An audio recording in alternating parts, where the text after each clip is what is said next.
అందరికీ నమస్కారం. Welcome to IT media. నేను మీ ఝాన్సీ. సో ఈరోజు మనతో స్పిరిచువల్ గురు అనంత సాయికృష్ణ గారు ఉన్నారు. మనం చాలా ఆలోచనలు చేస్తూ ఉంటాం. పొద్దున్న లేచి నుంచి పడుకునే వరకు కూడా చాలా ఆలోచిస్తూ ఉంటాము. వర్క్లో ఉన్న ఏదో ఆలోచన వస్తుంది. ఈ ఆలోచనల ప్రభావం అనేది మన భవిష్యత్తు మీద ఉంటుందా? ఆలోచనల ప్రభావం అంటే నెగిటివ్ ఆలోచనలు కానీ వీటన్నిటిని కంట్రోల్ చేసుకోవడం ఎలా? ఈ విషయం గురించి మాట్లాడదాము. నమస్తే అండి. నమస్తే అండి. నిజంగా మనం ఏది ఆలోచిస్తున్నామో దాని ప్రభావం ఈరోజు ఆలోచించే పనులు అంటే ఈరోజు చేయాల్సిన పనుల మీద కానీ లేదంటే భవిష్యత్తులో చేయబోయే పనుల మీద కానీ వాటి మీద ప్రభావం చూపిస్తుందా?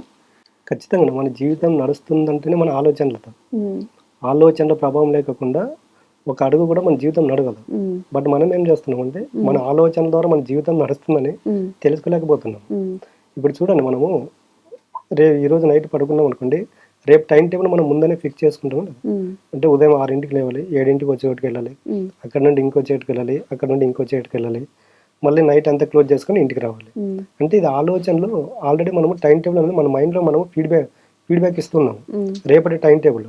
అప్పుడు చూడండి, ఆటోమేటిక్గా మనం ఉదయం అలారం పెట్టుకోకుండా మెలకు వస్తుంది. బట్ ఇక్కడ మనిషి చేస్తున్న తప్పు ఏంటంటే, ఉమ్, నీకు ఏది కావాలో ముందు ఆలోచన చేసుకుంటున్నావు, దాన్ని ప్రాక్టికల్లో పెట్టట్లేదు. ఉమ్, థియరీగా అనుకుంటున్నాడు, ప్రాక్టికల్గా వెళ్ళట్లేదు. ఉమ్, కాబట్టి మనిషి సక్సెస్ కాలేకపోతున్నాడు.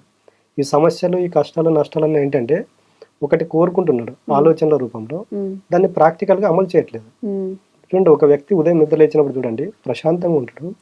ఒక 5 నిమిషాలు ఎప్పుడైతే మొబైల్ తీసుకుంటాడో ఆయనకి లేని ఆలోచనలు వస్తాయి. ఉమ్, అంటే నాకు ఎందుకు ఇలా జరుగుతుంది, ఉమ్, నా రిలేషన్ ఎందుకు ఇలా లేదు, నా దగ్గర డబ్బు ఎందుకు రావట్లేదు, నాకు చుట్టూ బయట ఎందుకు నాకు ఫ్రెండ్స్ నాకు సపోర్ట్ చేయట్లేదు, ఉమ్, రిలేషన్ ఎందుకు నన్ను పట్టించుకోవట్లేదని. ఉమ్, అంటే చూడండి, వన్ బై వన్ నేను ఏం చేస్తున్నావు అంటే, నీ మైండ్కి నువ్వు నెగిటివ్ ఫీడ్బ్యాకే ఇస్తున్నావు. ఉమ్, ఇవన్నీ ఆలోచనలు చేసుకుంటూ చూడండి, నీకు ఒక హాఫ్ అన్ అవర్ తర్వాత ఆటోమేటిక్గా నీకు తెలియకుండా హెడేక్ స్టార్ట్ అవుతుంది. ఉమ్, అంటే ఇవన్నీ మోసుకొని మనం జర్నీ చేస్తూ ఉంటాం అనుకోండి, ఒక హాఫ్ అన్ అవర్ మనం ఏం చేసామంటే, ఉమ్, అక్కడ మైండ్ అనేది ఎంటీ ఉంది. దానికి ఏం చేసినామంటే, ఆ మైండ్ మొత్తం మనం నెగిటివ్ ఫీడ్బ్యాక్ ఇచ్చాము. ఉమ్, తర్వాత వచ్చేటప్పుడు చూడండి, మనం బయట వచ్చేటప్పుడు ఎప్పుడన్నా అన్ఎక్స్పెక్టెడ్గా బైక్ పంచర్ అవ్వడం కానీ, ఉమ్, బైక్ ప్రాబ్లం రావడం కానీ, ఉమ్, అన్ఎక్స్పెక్టెడ్గా మనకు సంబంధం లేని వాళ్ళు మనతో గొడవ పెట్టుకోవడం కానీ, ఉమ్, ఇవన్నీ జరుగుతూ ఉంటాయి. ఉమ్, ఇవన్నీ ఎప్పుడు జరుగుతాయంటే, మనం ఉదయం నిద్ర లేచినప్పుడు, నువ్వు ఇంట్లో గొడవ పడినప్పుడు కానీ, లేకపోతే నీ ఇంట్లో వైఫ్ అండ్ హస్బెండ్తో గొడవ పడినప్పుడు కానీ, నీవు నెగిటివ్ ఆలోచనలు చేసినప్పుడు కానీ బయట జరుగుతాయి. అంటే మనిషి ఇవన్నీ గుర్తించుకోలేకపోతున్నాడండి. ఉమ్, మనం ఏదైతే ఉదయం మన మైండ్కి ఫీడ్బ్యాక్ ఇస్తూ ఉంటామో, ఆ రోజంతా అదే మేనిఫెస్ట్ అవుతుంది మన లైఫ్లో. ఓకే. బట్ మనిషి ఏం చేస్తుంటే ఇవన్నీ గుర్తించట్లేదు. ఉమ్, మీరు అదే ఉదయం లేచి పిల్లలతో హ్యాపీగా గడిపి, ఉమ్, ఒక కప్పు టీ తాగి, ఇంట్లో వాళ్ళతో హ్యాపీగా వెళ్ళొస్తానని చెప్పండి, ఉమ్, మనకి ఆ రోజంతా పాజిటివ్గా జరుగుతుంది. ఉమ్, ఎందుకంటే మన మైండ్లో యద్భవం తద్భవతి. అంటే నీ ఉదయం బయలుదేరే ముందు మొత్తం నీ మైండ్కి నువ్వు ఫీడ్బ్యాక్ ఇచ్చావు కాబట్టి, నెగిటివ్ ఫీడ్బ్యాక్ ఇచ్చావు కాబట్టి నెగిటివ్ జరుగుతుంది. ఉమ్, అదే డైలీ ఒక 10 మినిట్స్ మీరు ఏది పట్టించుకోకుండా అలా కూర్చోండి. అలా కూర్చొని పాజిటివ్ దానికి పాజిటివ్ మాటలు మాట్లాడుకుంటూ, ఇంట్లో వాళ్ళతో పాజిటివ్గా ఉన్నప్పుడు చూడండి, బయట అన్ని పాజిటివ్ వరకు జరుగుతాయి. ఉమ్, కాబట్టి మన లైఫ్లో జరిగే ప్రతి దానికి ఉమ్, కర్త కర్మక్రియ అన్నీ మనమేనండి. ఉమ్, మనం ఏదైతే అనుకుంటున్నామో మన లైఫ్లో అదే క్రియేషన్ జరుగుతుంది. బట్ మనం ఏం చేస్తున్నామంటే, ఇది నేను కోరుకోలేదు, నేను అసలు నా కష్టాల గురించి నాకు అవసరం లేదు, నాకు సుఖాలు రావాలనుకుంటున్నాను. బట్ నువ్వు కష్టం నీకు కోరుకుంటే నీ దగ్గరకు వచ్చింది అనేది నీకు గుర్తించట్లేదు. ఉమ్, అది ఎలాగుంటే, అంటే నీకు ఎరకలో లేకుండా కోరుకుంటున్నావు నువ్వు. ఉమ్, అంటే నువ్వు ఫిజికల్గా కోరుకోవట్లేదు, ఉమ్, మెంటల్గా కోరుకుంటున్నావు. నీ ఆలోచన ద్వారా నాకు ప్రాబ్లం ఉన్నాయి. యద్భవం తద్భవతి. నీ ప్రాబ్లం గురించి నువ్వు పిలుస్తున్నావు, ప్రాబ్లంని పిలుస్తున్నావు, నష్టాన్ని పిలుస్తున్నావు, కష్టాన్ని పిలుస్తున్నావు. ఇప్పుడు భగవంతుడు ఏం చేస్తాడంటే తదాస్తని ఆశీర్వదిస్తాడు. ఉమ్, అంటే భగవంతునికి ఏమి తెలియదండి. నువ్వు పాజిటివ్ కోరుకుంటావు, నెగిటివ్ కోరుకుంటావు, నాకు సంబంధం లేదు. ఉమ్, తదాస్తు అని ఇవ్వడం వరకే నా బాధ్యత అంట. ఉమ్, ఓకే. కాబట్టి మనిషి ఎలా ఉంటాడంటే, నా లైఫ్లో ఎందుకు ఇలా జరుగుతుంది, ఒకసారి కూర్చోండి. ఉమ్, ఆ రోజంతా ఈరోజు ఉదయం బయటకు వెళ్ళి ఇచ్చింటారు అనుకోండి, సాయంకాలం ప్రశాంతం కూర్చోండి. ఈ రోజు నేను ఎన్ని నెగిటివ్ ఆలోచనలు చేశాను, ఎంతమంది నెగిటివ్ వ్యక్తులతో కలిశాను, ఎన్ని పాజిటివ్ ఆలోచనలు చేశాను, ఎంతమంది పాజిటివ్ వ్యక్తులతో కలిసాను అన్నప్పుడు డైలీ ఇలా క్యాలిక్యులేట్ చేసుకుంటూ ఉన్నప్పుడు ఏమవుతుందంటే, మనకు గుర్తు వస్తుంది. అంటే నేను నెగిటివ్ ఆలోచన చేయడం వల్ల నాకు ఇలాంటి పనులు జరిగాయి. అంటే అప్పుడు మనం ఏం చేసుకుంటామంటే, అక్కడి నుంచి మనం రియలైజ్ అవుతాం.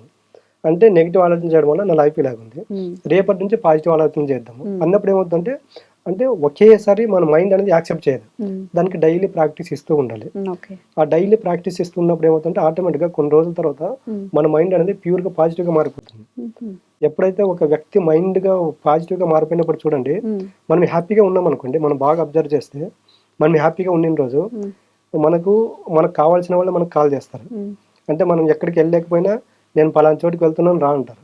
అంటే ఇవన్నీ ఎక్కడ జరుగుతున్నాయంటే నువ్వు హ్యాపీ మూడ్లో ఉన్నావు కాబట్టి, అంటే నీ మైండ్కు నువ్వు సంతోషకరమైనటువంటి ఫీడ్బ్యాక్ ఇచ్చే కాబట్టి అవే జరుగుతాయి. ఇప్పుడైతే చాలా మంది ఏంటంటే నేను ఎక్కువగా నవ్వితే సాయంత్రానికి ఏడుస్తాను, నేను ఎక్కువగా హ్యాపీగా ఉంటే నేను మళ్ళీ ఏడవాల్సి వస్తుంది అంటారు. నేను కూడా విన్నాను.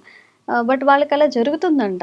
మేబీ వాళ్ళు దాన్ని నిజంగానే 1-10 సార్లు అని అలాగే జరగాలని మేనిఫెస్ట్ చేస్తున్నట్లేనా? అంటే ఇక్కడ నువ్వు బిలీవ్ చేస్తున్నావు కదా, అంటే నవ్వే ముందు నువ్వే అంటున్నావు.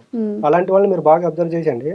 నవ్వేటప్పుడు కూడా వాళ్ళు హార్ట్ఫుల్ గా నవ్వరు, అంటే మనసులో పెట్టుకున్నారు. మనం మాట్లాడుకున్నాం కదా, తీరు వేరు ప్రాక్టికల్ వేరు అని. నవ్వేటప్పుడు కూడా అరే నేను ఇప్పుడు ఇంత హార్ట్ఫుల్ గా నవ్వుతున్నాను కదా, తర్వాత నాకు బాధ కలుగుతుంది అంటే అక్కడ నువ్వు థియరీగా నవ్వుతున్నావు, ప్రాక్టికల్ గా బాధ కోరుకుంటున్నావు. అంటే యూనివర్స్ ఏం చేస్తుంటే నీ ఎనర్జీ ఫ్రీక్వెన్సీని తీసుకుంటుంది. నువ్వు ఎంత బలంగా ఆలోచన చేస్తున్నావో దాన్ని తీసుకుంటుంది. కాబట్టి మీరు ఎప్పుడూ నవ్వుతూ ఉండండి, నవ్వుతూనే ఉంటారు. అంటే మీరు నా లోపల నవ్వాలని పెట్టుకొని బయట బాధపడుతూ ఉన్నారనుకోండి, ఆ బాధ మీ దగ్గరకు వస్తుంది. కాబట్టి మనం ఏది కోరుకుంటే మన జీవితం అనేది అలాగే రూపాంతరం చెందుతుందండి. మనకు చిన్నప్పటి నుండి, మనకు ఊహ తెలిసినప్పటి నుండి ఇప్పటి వరకు చూడండి, మన లైఫ్ లో పాజిటివ్ మిరాకిల్స్ మనం ఎక్స్పెక్ట్ చేయకుండా 100లో జరిగాయి. బట్ మనం ఏం చేస్తున్నామంటే దాన్ని నమ్మడం లేదు. ఇప్పుడు చూడండి, మనం స్కూల్కి వెళ్ళేటప్పుడు మన పక్కన పిల్లోడు ఏదో ఒక బ్యాగ్ తెచ్చుకున్నాడు అనుకోండి, మనం దాన్ని కావాలి అనుకున్నాం అనుకోండి, మనం వెళ్ళి మన పేరెంట్స్ కి చెప్తే విత్ ఇన్ 2 or 3 days లో మన దగ్గరకు వచ్చింది. అంటే ఇక్కడ బైబిల్లో ఒక కొటేషన్ ఉంటుంది, నువ్వు చిన్న పిల్లవాడిగా మారలేకపోతే దేవుని సామ్రాజ్యంలో నీకు స్థానం లేదని. అదే ఒకటి మన హైందవ సాంప్రదాయంలో ఒకటి ఉంటుంది, అంటే పిల్లలు దేవుళ్ళతో సమానమే. అంటే చూడండి, పిల్లల మైండ్ సెట్ లో ఇప్పుడు ఇది కోరుకున్నారు అనుకోండి, నెక్స్ట్ దాని గురించి నెగిటివ్ అనేది 1% కూడా ఆలోచించారు, ఇది నా దగ్గరకు వస్తుందా లేదా అనేది. ఈ బ్యాగ్ చూశాను, మా డాడీకి చెప్పాను, నాకు తీసుకొస్తాడు, అంతే. అది యూనివర్స్ మేనిఫెస్టేషన్ చేస్తుంది. కాబట్టి ఇప్పుడు పిల్లల దేవునితో సమానం అని ఎందుకన్నారంటే వాళ్ళు నెగిటివ్ ఆలోచించారు ఒకటి కావాలనుకున్నప్పుడు. నువ్వు కూడా దానిపైన ఉండాలి ఫోకస్. అప్పుడు ఏం చేస్తుంటే 100% మనం కోరుకున్నది మన లైఫ్ లోకి వస్తుంది. ఓకే. సో మీరు కూడా నెగిటివ్ ఆలోచనల్ని తగ్గించుకొని పాజిటివ్గా ఉండండి. ఏడుస్తాను లేకపోతే ఇంకేదో నెగిటివ్ అనుకోకుండా నేను ఇంకా హ్యాపీగా ఉంటాను, ఈ రోజు నుంచి హ్యాపీగా ఉంటాను, అంత ప్రశాంతంగా ఉంటుంది, ఇలా అనుకోవడానికి ట్రై చేయండి. అండ్ మీకు కూడా ఏదైనా గైడెన్స్ కావాలన్నా, మేనిఫెస్టేషన్ ఎలా చేసుకోవాలి, లా ఆఫ్ అట్రాక్షన్ అంటే ఏంటనేది ఎలా తెలుసుకోవాలి, చాలామంది మెడిటేషన్ చేస్తూ డిస్టర్బ్ అవుతూ ఉంటారు, అసలు మెడిటేషన్ ప్రాపర్గా ఎలా చేసుకోవాలి, మెడిటేషన్ నుంచి బెనిఫిట్స్ ఎలా పొందాలి, ఇలాంటి బోలెడన్ని సందేహాలకి స్క్రీన్ మీద కనిపిస్తున్న నెంబర్స్కి కాల్ చేసి మీరు ఎంక్వైరీ చేసుకొని ఆఫ్లైన్ అండ్ ఆన్లైన్ మీ జాబ్కి కానీ ఇంట్లో వర్క్స్ కానీ ఎలాంటి ఆటంకం లేకుండా మీ ఫ్లెక్సిబుల్ టైమ్స్లో అటెండ్ అవ్వచ్చు. థ్యాంక్ యూ సో మచ్ అండి. Thank you. And for more videos, please subscribe to iDream. Please subscribe to iDream. Please subscribe iDream. And please subscribe to iDream. For more videos, subscribe to iDream. please like, share and subscribe to the channel. Congratulations, iDream.